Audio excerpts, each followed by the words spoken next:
Hello everybody, welcome to Unique Study Centre. आज हम अपना फिजिक्स का लास्ट चैप्टर करने वाले हैं जो कि है वैद्युत धारा का चुंबकीय प्रभाव। तो उसके लिए हमको पहले चुंबक के बारे में जानना पड़ेगा। चुंबक होता क्या है?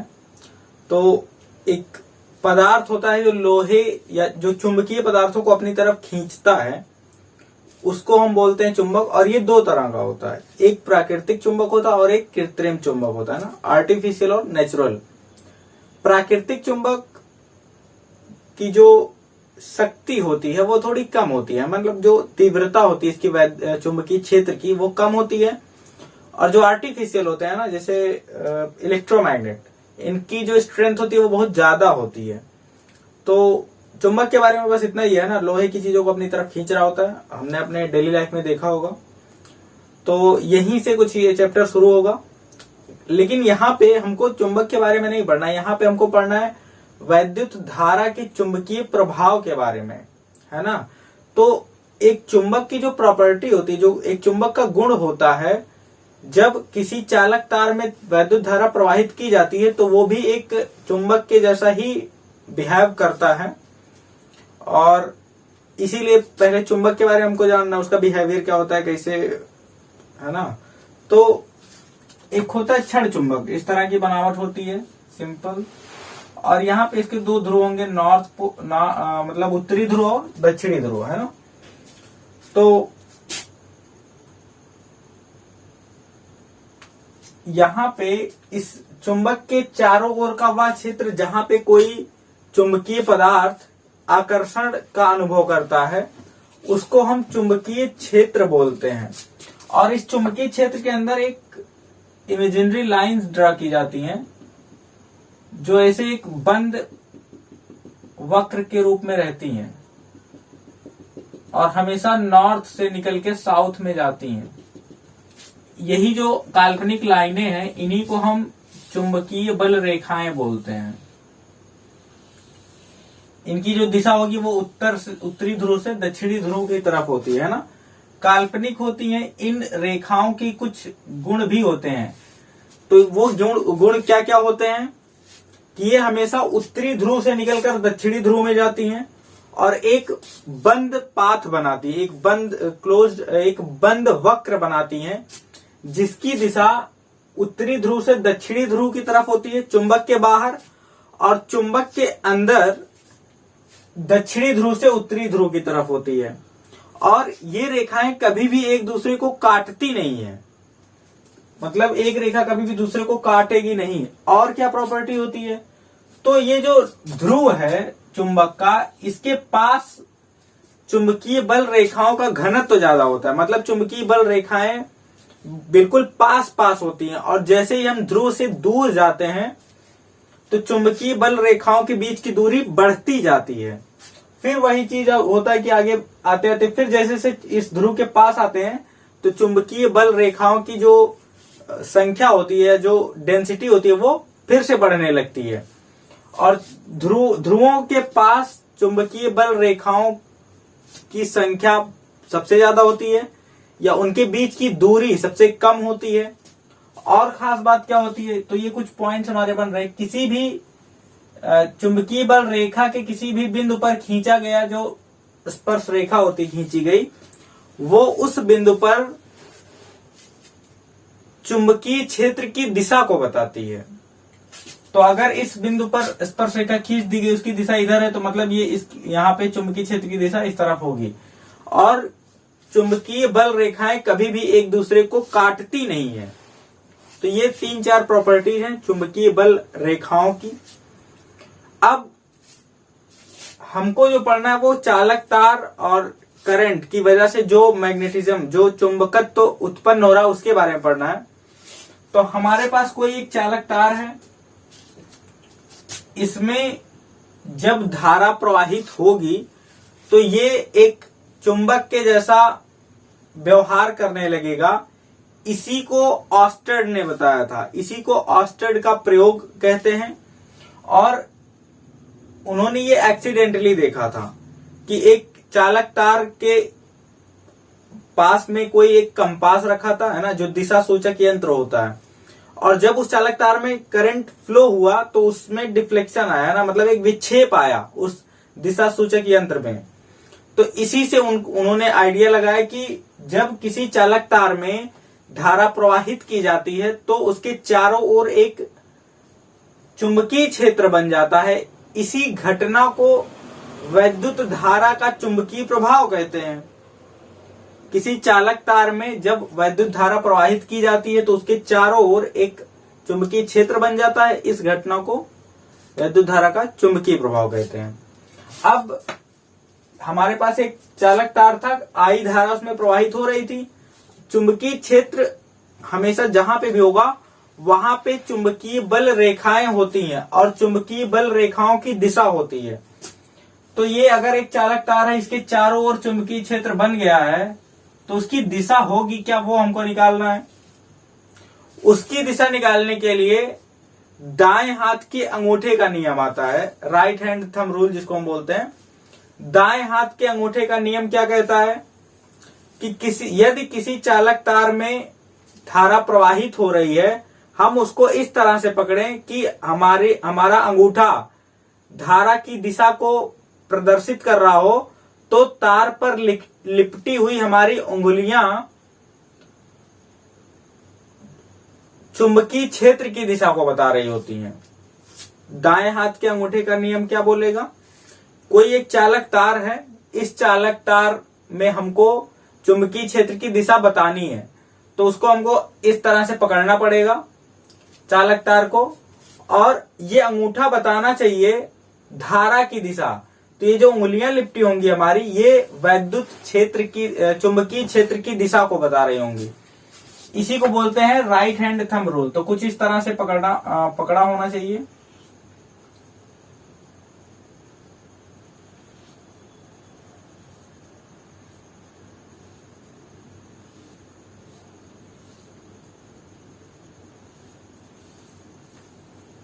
और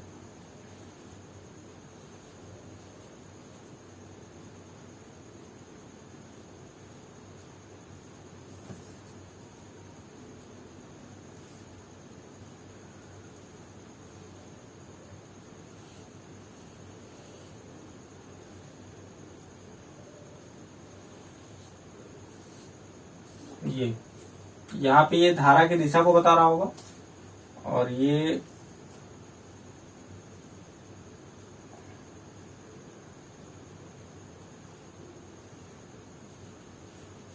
ऐसा कुछ, ये अंगूठा है, ये सारी उंगलियां तो जो लिपटी हुई हैं वही बता रही होंगी। इसी को हम बोलते हैं दाएं हाथ के अंगूठे का नियम। इसके बाद ये हमने सीधे चालक तार की वजह से देख लिया जो चुंबकीय क्षेत्र उत्पन्न हुआ। अब इसी चालक तार को हम मोड़ दे रहे हैं, एक वृत्ताकार आकार का बना दे रहे हैं। इस वृत्ताकार की वजह से जो चुंबकीय क्षेत्र उत्पन्न होगा उसके बारे में देखते हैं क्या बनता है, किस तरह से। तो ये एक वृत्ताकार लूप के फॉर्म में इसे मोड़ दिया गया है। तो अब यहां से धारा बह रही होगी। तो अगर सीधे चालक तार की वजह से विद्युत क्षेत्र उत्पन्न होता है, तो अगर उसको लूप बना दिया जाएगा तो भी चुंबकीय क्षेत्र बनेगा और चुंबकीय क्षेत्र की दिशा भी। तो वो क्या होगी, यहां पे जब हम निकालेंगे दिशा तो वो दिशा कुछ इस तरह से होगी, इस डायरेक्शन में। और ये कैसे होते हैं, संकेंद्रीय वृत्तों के जैसे वो बल रेखाएं हमको मिल रही होती हैं। तो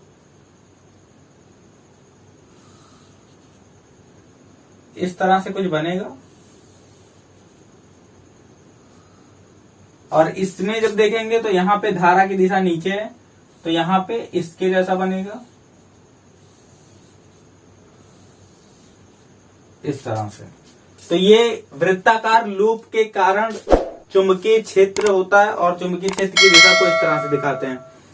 अब एक समान चुंबकीय क्षेत्र को चुंबकीय क्षेत्र हमने देख लिया क्या होता है कि वह क्षेत्र जिसमें कोई भी चुंबकीय पदार्थ आकर्षण का अनुभव करेगा या कोई दूसरा चुंबक आकर्षण या प्रतिकर्षण का अनुभव करेगा, उसको हम कहेंगे चुंबकीय क्षेत्र।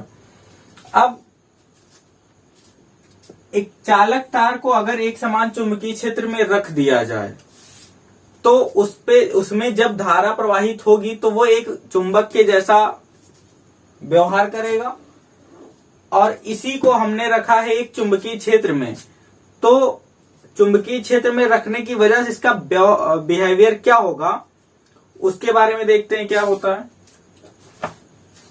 तो जब एक चुंबक को दूसरे चुंबक के पास ले जाते हैं तो या तो उसमें आकर्षण होता है या प्रतिकर्षण होता है। ये बात क्लियर है कि एक चुंबक होगा नॉर्थ और साउथ पोल, दूसरे मैग्नेट को हम ले आ रहे हैं इसके पास में, तो अगर इसका भी नॉर्थ पोल और साउथ पोल है तो ये दोनों आपस में मतलब आकर्षण का अनुभव करेंगे, और एक दूसरा चुंबक है नॉर्थ और साउथ और इसका भी साउथ और नॉर्थ, इस तरह से अब की बार ये प्रतिकर्षण का अनुभव करेंगे।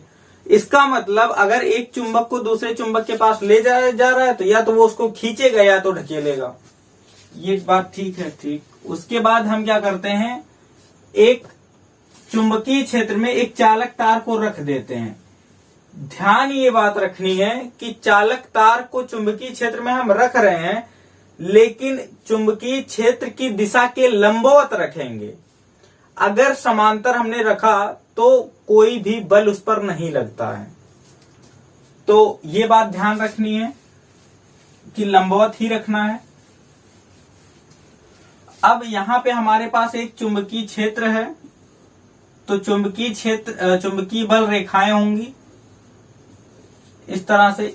इसमें हमने एक चालक तार को रख दिया है और इसमें धारा आई बहेगी जब, तो ये एक चुंबक के जैसा काम करने लगेगा, ये चालक तार L। अब रखा ये गया है एक चुंबकीय क्षेत्र में और ये भी एक चुंबक बन गया है जो चालक तार है, तो इस पे एक बल लगेगा। अब अगर किसी चीज पे बल लगता है तो वो चीज मूव करने लगती है।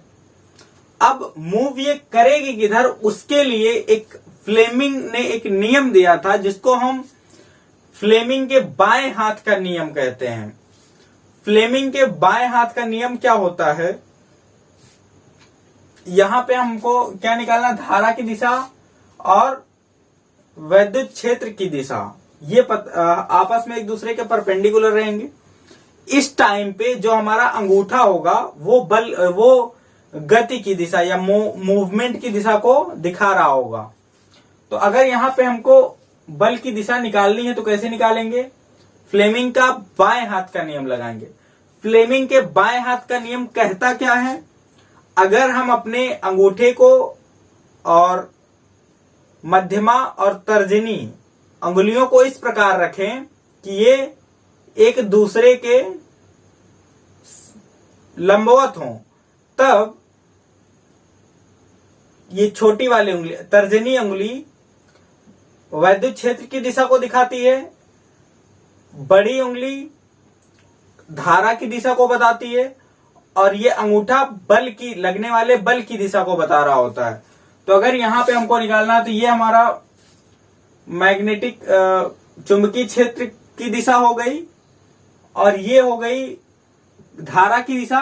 तो अंगूठा बता रहा होगा लगने वाले बल की दिशा, तो ये बोर्ड के अंदर की तरफ पॉइंट कर रहा है। इसका मतलब इस चालक तार पे जो बल लगेगा वो बोर्ड से अंदर की तरफ, बोर्ड के लंबवत और अंदर की तरफ इस पे बल लगेगा, है ना। मतलब अगर यहां पे रखा गया तो ये इस तरफ मूव करेगा यहां पे। तो ये होता है किसी एक समान चुंबकीय क्षेत्र में रखे गए धारावाही चालक पर लगने वाला बल। विद्युत मोटर का सिद्धांत यही होता है, इसी पे विद्युत मोटर काम करता है। अब किस तरह से काम करता है, तो वहां पे इसी चालक तार को एक आयताकार कुंडली में बदल के यहां पे रख दिया जाता है। तो ये कुछ ऐसा रखा होता है।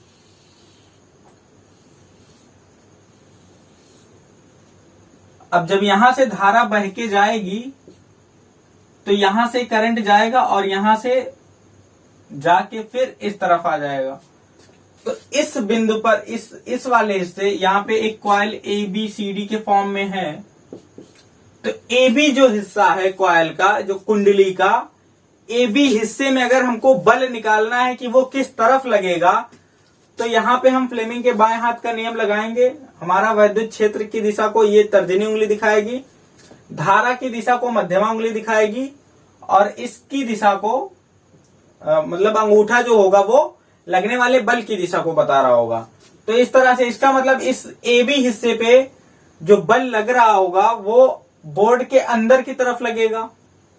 हम बीसी हिस्से की बात करेंगे तो बीसी हिस्से पे कोई भी बल नहीं लगेगा, क्योंकि बल तभी लगेगा जब उस पे वो लंबवत होगा। ये समांतर हो गया वैद्युत क्षेत्र के, तो कोई भी बल नहीं लगेगा। सीडी हिस्से की बात करेंगे तो सीडी हिस्से में बल किधर लगेगा, ये भी फ्लेमिंग के बाएं हाथ से, और यहां पे वैद्युत क्षेत्र की दिशा ये हो गई, धारा की दिशा नीचे हो गई।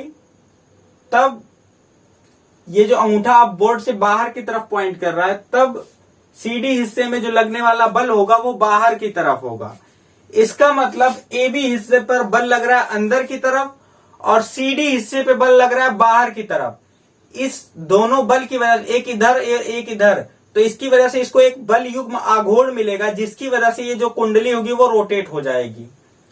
और लगातार यही प्रोसेस होता रहता है, कुंडली घूमती रहती है, और इसी पे वैद्युत मोटर काम करता है। यही तरीका होता है वैद्युत मोटर के फंक्शनिंग का। तो ये वैद्युत मोटर का सिद्धांत। अब इसके बाद वैद्युत मोटर की संरचना रचना आती है ना, किस तरह से काम करता है।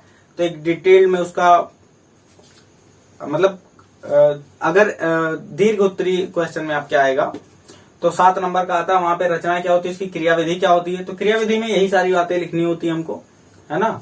स्ट्रक्चर में क्या क्या होता है उसका, कुंडली एक होती है, यहाँ पे कार्बन के ब्रशेस लगे होते हैं जो लगातार रगड़ रहे होते हैं, और इसके बाद जब इसको बैटरी से जाके आगे कनेक्ट कर दिया जाता है। तो इस तरह का कुछ सिंपल सा स्ट्रक्चर होता है। और फंक्शनिंग को एक आपको प्रैक्टिस लिख के करनी पड़ेगी कि जो क्रियाविधि होती है मोटर की वो किस तरह से होती है, कैसे कैसे धाराएं जाती हैं, और फिर वो फ्लो होके बनता है। इसके बाद अगला टॉपिक है हमारा वैद्युत चुंबकीय प्रेरण। अब ये क्या होता है वैद्युत चुंबकीय प्रेरण। तो हमने यहाँ पे ये वैद्युत मोटर का स्ट्रक्चर देखा है। वैद्युत मोटर का काम क्या होता है कि ये वैद्युत ऊर्जा को यांत्रिक ऊर्जा में बदलता है। वैद्युत ऊर्जा को यांत्रिक ऊर्जा में, इसका मतलब जब हमने चुंबकीय क्षेत्र में रखा एक कुंडली को या एक चालक तार को, तब उसमें जब धारा बहती है तो वो मूव करने लगता है, उस पर एक बल लगता है जिसकी वजह से उसमें मूवमेंट होने लगता है। वैद्युत चुंबकीय प्रेरण क्या कहता है कि जब किसी चुंबकीय क्षेत्र में कोई चालक तार मूव करता है तब उसमें करंट फ्लो हो जाता है ना। बिल्कुल दोनों एक दूसरे के अपोजिट हैं। मतलब यहां पे हमने पढ़ा चुंबकीय क्षेत्र में रखे गए चालक तार पर बल लगता है और जिससे वो मूव करता है। वैद्युत चुंबकीय प्रेरण में ये बताया गया कि जब वो मूव करता है तब उसमें धारा बहने लगती है, और धारा बहने लगती है इसीलिए इसको प्रेरित इंड्यूस्ड करंट बोलते हैं, क्योंकि हम यहाँ पे इलेक्ट्रोमैग्नेटिक इंडक्शन पढ़ रहे हैं। तो उस धारा को प्रेरित धारा बोलते हैं, और इस पे काम करता है हमारा डायनेमो। तो डायनेमो से यांत्रिक ऊर्जा को वैद्युत ऊर्जा में बदला जाता है। डायनेमो का मतलब जनरेटर। तो जनरेटर से यांत्रिक ऊर्जा को बदला जाता है वैद्युत ऊर्जा में, और मोटर से वैद्युत ऊर्जा को बदला जाता है यांत्रिक ऊर्जा में। ये दोनों में डिफरेंसेस होते हैं। वैद्युत चुंबकीय प्रेरण की बात करेंगे तो क्या होगा, वैद्युत चुंबकीय प्रेरण बिल्कुल इसी का उल्टा हो जाएगा, और इस पे काम करता है हमारा इलेक्ट्रिक जो जनरेटर होता है। स्ट्रक्चर सेम रहता है, धारा की दिशा उलट जाती है, और वैद्युत चुंबकीय प्रेरण में दिशा निकालने के लिए हम फ्लेमिंग के दाएं हाथ के नियम का उपयोग करते हैं। हम मोटर में बाएं हाथ के नियम का उपयोग करते हैं, और वैद्युत चुंबकीय प्रेरण जब हम जनरेटर के बारे में पढ़ रहे होते हैं तो दाएं हाथ के नियम का पालन वहां पे यूज करते हैं। और दाएं हाथ के नियम में बिल्कुल रिप्रेजेंटेशन सेम रहता है। ये मैग्नेटिक फील्ड की डायरेक्शन को बताता है, चुंबकीय क्षेत्र की दिशा को, ये प्रेरित धारा की दिशा को, और ये गति की दिशा को बता रहा होता है। तो फ्लेमिंग के दाएं हाथ का नियम लगता है वैद्युत चुंबकीय प्रेरण में, और फ्लेमिंग के बाएं हाथ का नियम लगता है किसी एक समान चुंबकीय क्षेत्र में रखे गए चालक तार पर लगने वाले बल की दिशा ज्ञात करने में, या वैद्युत मोटर के एप्लीकेशन में फ्लेमिंग का लेफ्ट हैंड रूल है ना, दाएं हाथ का नियम लगता है। और ये सारे टॉपिक रहे आपके इस चैप्टर के। ज्यादातर जो 2022 के एग्जाम के लिए मतलब जरूरी है वो दिखाई पड़ रहे हैं कि हाँ, क्योंकि कुछ ज्यादातर हिस्से रिड्यूस्ड हो चुके हैं, तो यहाँ पे ये सारे टॉपिक रहे, इन्हीं में से आपको रिवाइज करना है। और न्यूमेरिकल का जो पोर्शन है, एक एल लंबाई का चालक तार है जिसमें आई धारा बह रही है और चुंबकीय क्षेत्र की तीव्रता दे देगा बी। तो बस सिंपल सा फॉर्मूला लगता है I L B sine theta. अगर थीटा कोण पे रखा है तब लंबवत रखा है तो नहीं लगेगा, और अगर थीटा कोण पर रखा है F equal to I L B sine theta. इसी पे अगर क्वेश्चन आपको मिलेगा तो मिलने के चांसेस हैं। बाकी चैप्टर बस इतना ही है, तो यहाँ पे आपका ये चैप्टर कंप्लीट होता है। बाकी के जो चैप्टर बच रहे हैं वो भी देखेंगे। Thank you.